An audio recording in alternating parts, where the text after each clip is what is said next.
Ano,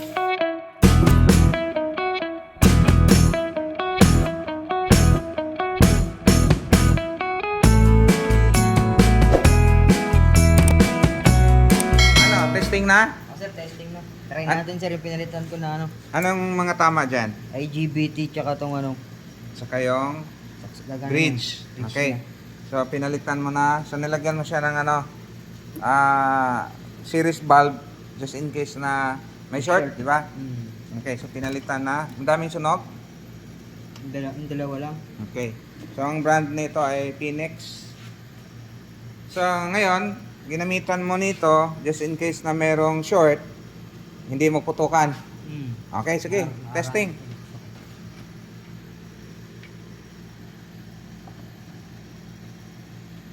Hop. Okay. Power on. So, pag ang ilaw ay tuloy-tuloy yung ilaw, hindi humihina, Short. short. Pagka malakas siya, tapos biglang hihina, Good. naglo-load. Good yan. Okay. Okay. Power on. O yun, malakas, tapos humina. Yun. Pumitik ang relay, meron ng power.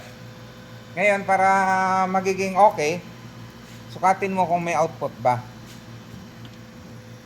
Sukat mo, usually ang output yan is nasa 60 to 80 volts. Range tayo 250. To 50. And meron siyang 35. 35. Hmm. 35 lang, mababa. O, kasi nakaano ka, gagamit ka ng series valve. So, 35. O, ngayon, ang gagawin mo dyan, okay na yan, may output na. I-directa mo na, tingnan natin kung tuloy-tuloy na siya. Tapos, meron doong ano, rod, electrode, ihinang natin.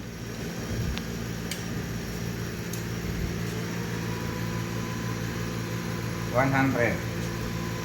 Try natin. Hindi ba magliparan? Ano naman?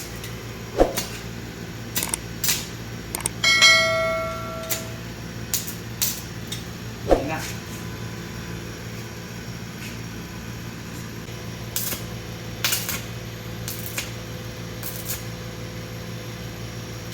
Hindi naman kasi bakal to. Kaya di dumidikit sir. Natin bakal eh. Hindi, may bakal ako rito eh. Saan yung bakal ko rito?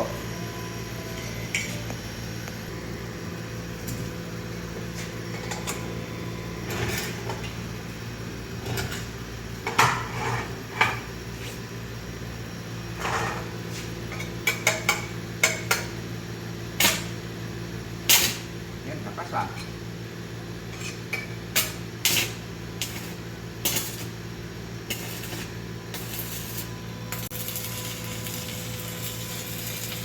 Okay.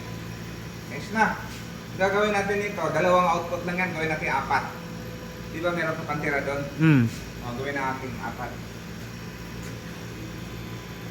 Para tumibay. Di ba may katabi pa yan, yan o. Isa, dalawa. So, magiging dalawa siya, partner. Okay?